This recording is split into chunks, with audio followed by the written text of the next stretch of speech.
Kopi adalah salah satu komunitas terbaik dari banyak komunitas terbaik di Nusantara. Ada tembakau, ada kakao, ada teh, dan ada banyak lagi yang lain. Tapi di posisi ini saya ingin memberikan sedikit sejarah perkopian di Nusantara. Kopi sebenarnya berasal dari suatu daerah di Afrika, yaitu di Abyssinia, atau bisa kita kenal dalam literatur keislaman itu adalah daerah bernama Habasyah. Sebuah daerah yang pernah dalam sejarah Islam awal itu sebagai sebuah tempat untuk melakukan hijrah oleh Sayyid Ja'far bin Abi Thalib. Rasulullah meminta Sayyid Ja'far, saudara dari Sayyidina Ali bin Abi Thalib, untuk hijrah ke Abyssinia. Diterima oleh seorang raja dari Abyssinia, dari Ethiopia, nama Raja Najasyi, atau dalam literatur barat kita sebut Raja Negus.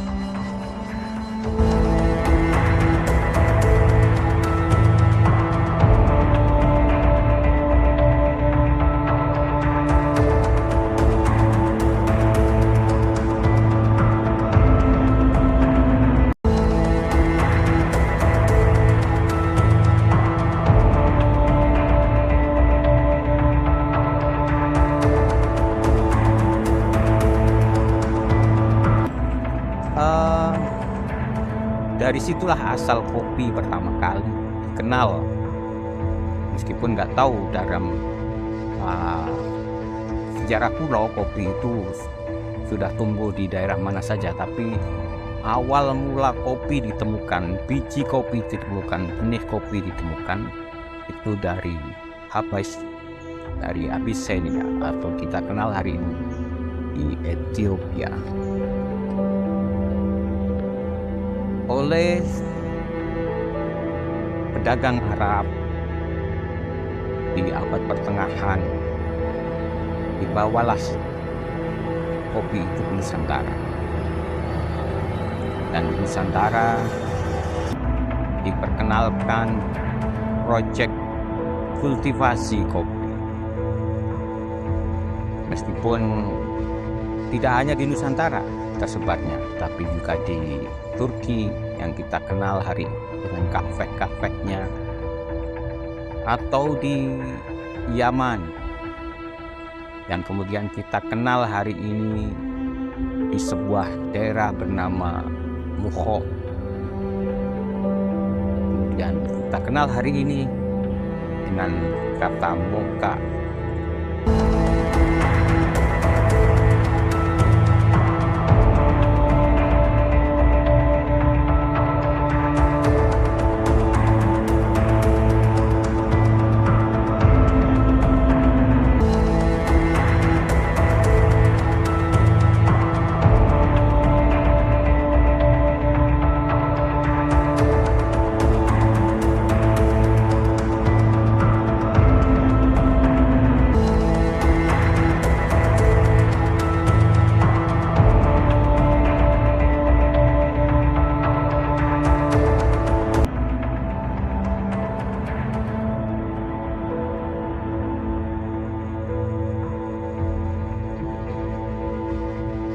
Kopi menjadi hidangan para sufi di abad pertengahan,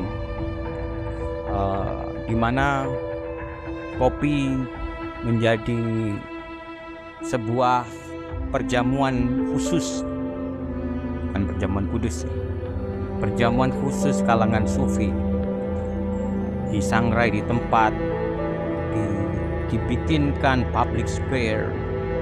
Hari ini kita mengenal Habermasian, itu ruang publik. Mereka membangun ruang publik itu secara spontan, tidak langsung. mereka membangun sebuah kelompok dengan melingkar. Ada yang bagian menyangrai, ada yang bagian menumbuk, ada yang bagian membikin kopi-kopinya hingga menjadi wedang kopi, hingga menjadi kopi.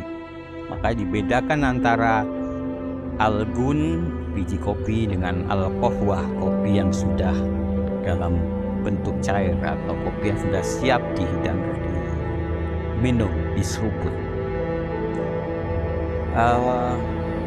Di posisi ini kopi telah menciptakan filosofinya sendiri. Misalnya penyair Arab dari Palestina, Mahmud Darwish, pernah mengatakan, "Coffee for an addict like me is the key to the day."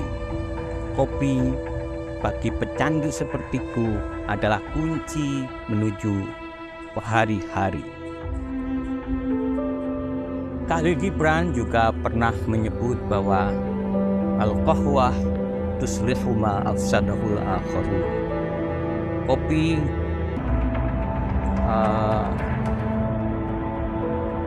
tuslihu, mendamaikan, ma afsadahul akharin, yang telah dicerai-beraikan oleh orang lain sebelumnya.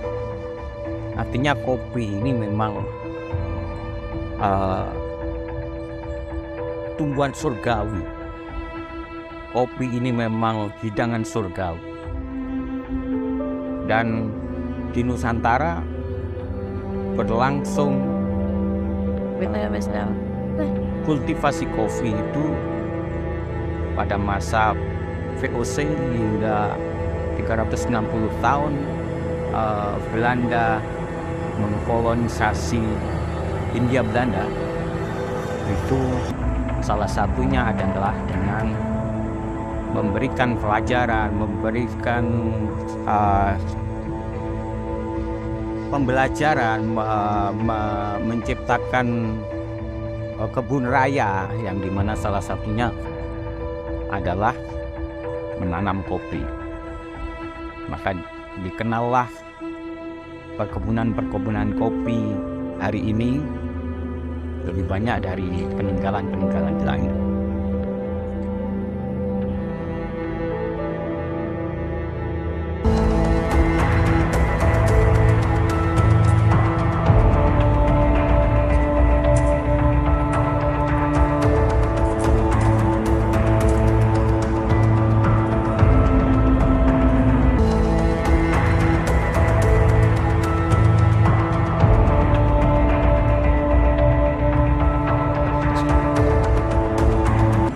Sampai di Nusantara di era-era sebelum Belanda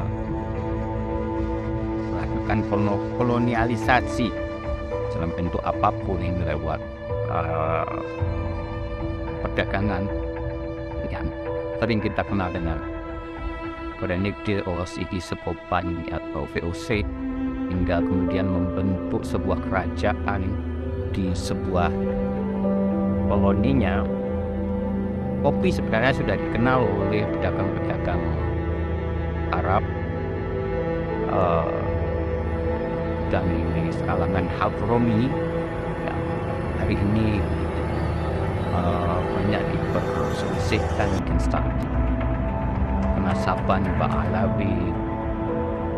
Era-era ketika Wali Songo terbentuk di abad-abad 14 pada pasca Majapahit runtuh dengan Chandra Sengkalanya, dengan kalau kembalinya Serno Ilang Kerbaningkemi sekitar 1400 Masehi. Mataram Islam berdiri dengan Demak Bintoro sebagai pelanjut dari kerajaan yang dibangun oleh dinasti Batu Akhir Bapak Ibu Wijaya Lima, bangun di daerah bernama Gelagah Wangi dan di Gelagawangi yang hari ini kita kenal dengan Demak, itulah dibangun Kesultanan baru Islam yang dewannya adalah ulamanya adalah terdiri dari 9 wali.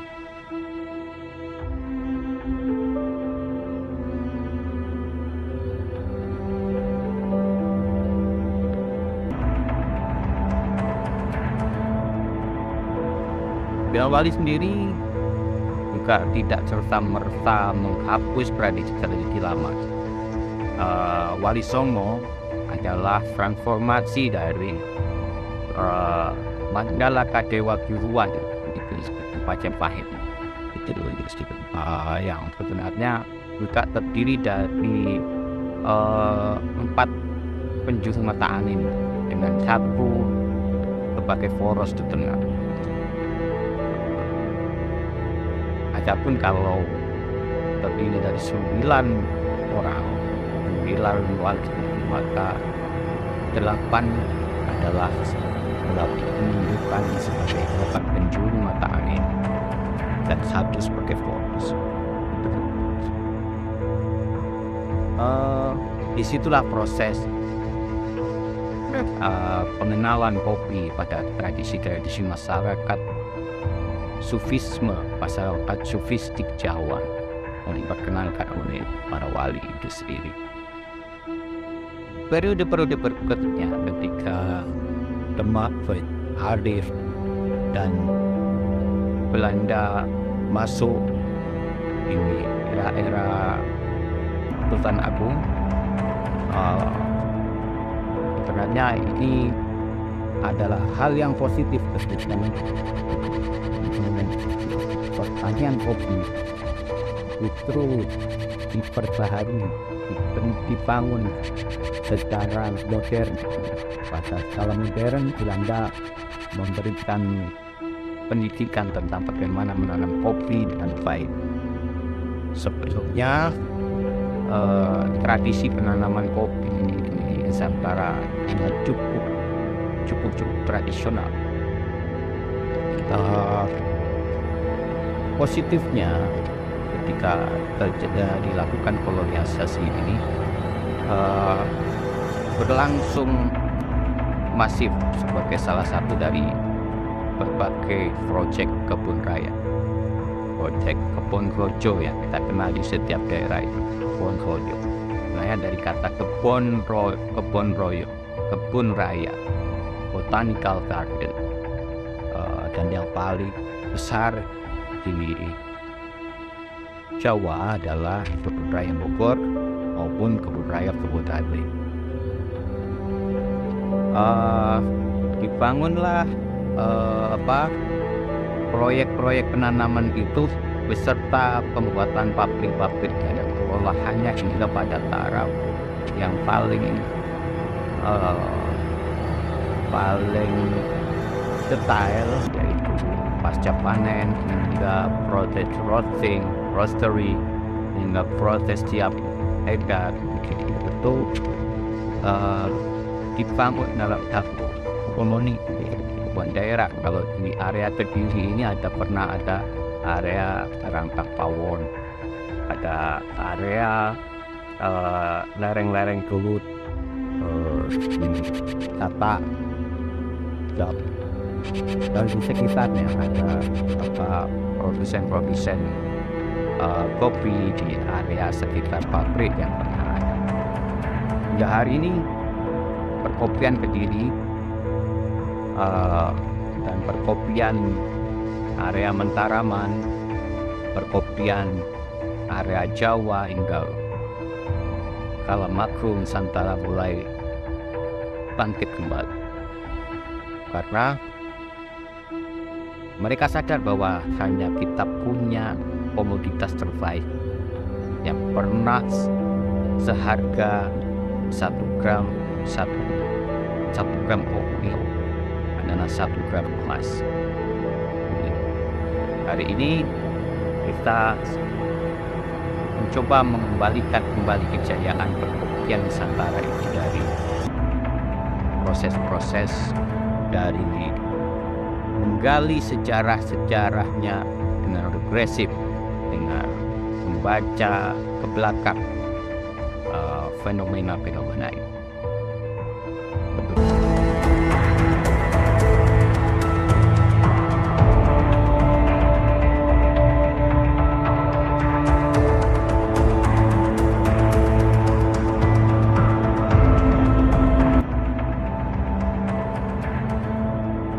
Ada seorang ulama terkenal dari Kediri,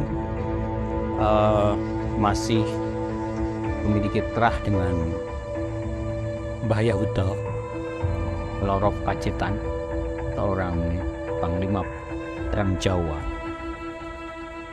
Syekh Abdurrahman nama Arabnya, yaitu dari Jampes, Timur Brantas, Syekh Ihsan Dahlan Al-Jampesi Al-Qadiri. Beliau tersohor di seluruh penjuru Nusantara, bahkan penjuru dunia Islam di masa itu karena karyanya yang berusaha mensyarah kitab Minhajul Abidinnya Imam Al-Ghazali,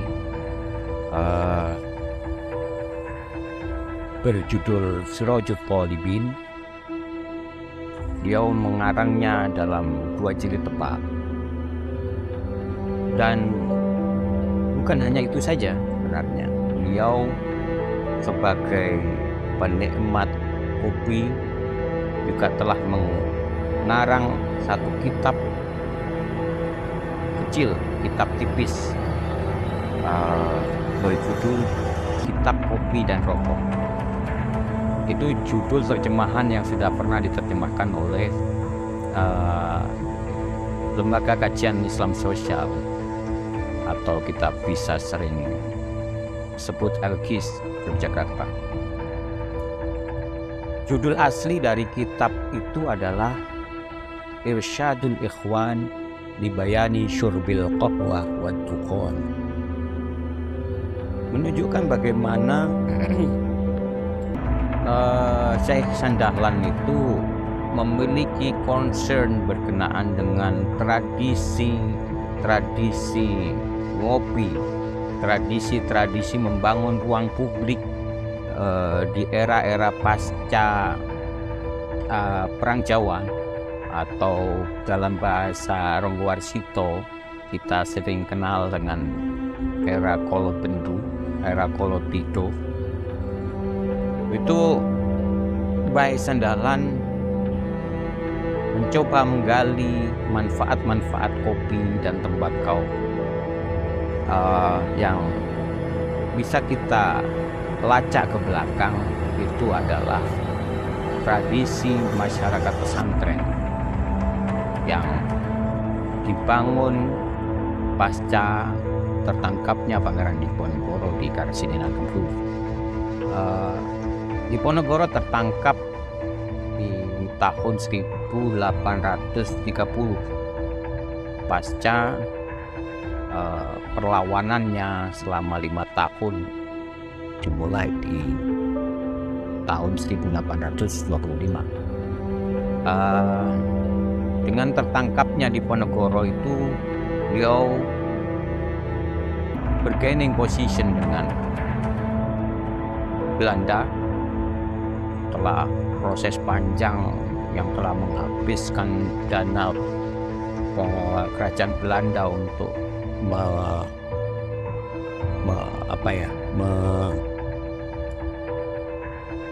menangkap Diponegoro. Politik benteng dilakukan dengan membuat benteng-benteng Belanda, dan benteng Stelsel adalah untuk sekedar menangkap seorang yang cerdik cendekia dalam ilmu peperangan, dalam ilmu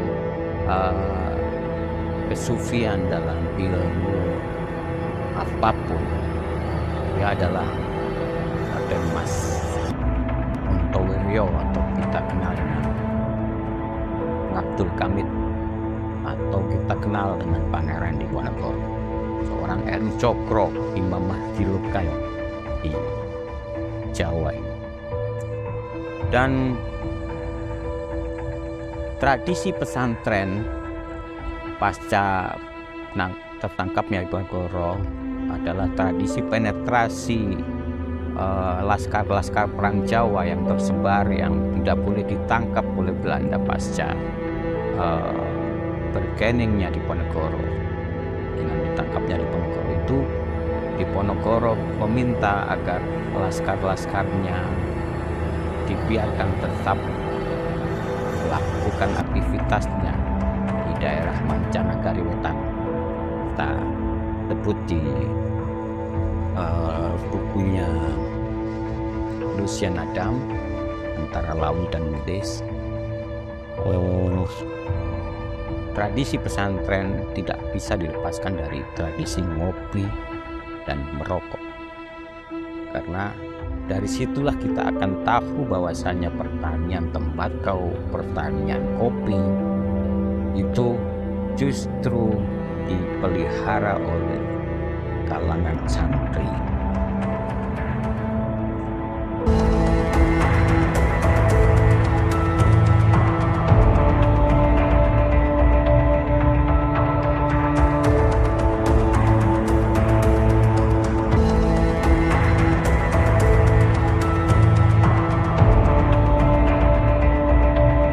Sudah hampir 5 tahun ini pulang dari Ngansukaworo, jurusan Ilmu Al-Quran dan Tafsir di IAIN Tulungagung. Saya kembali pulang ke rumah dengan perlengkapan kopi yang sudah saya cicil di Tulungagung,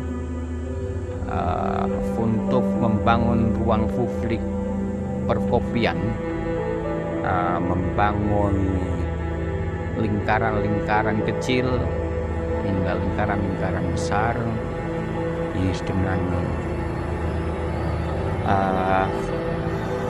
memproses kopi di tempat, dari proses grinding, proses brewing, hingga proses-proses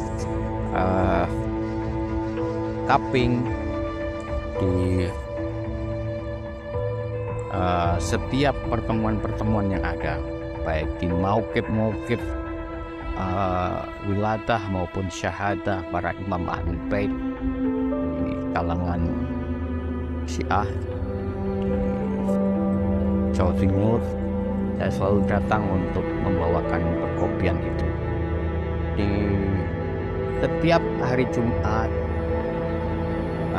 pasca sholat Jumat, saya juga sudah melakukan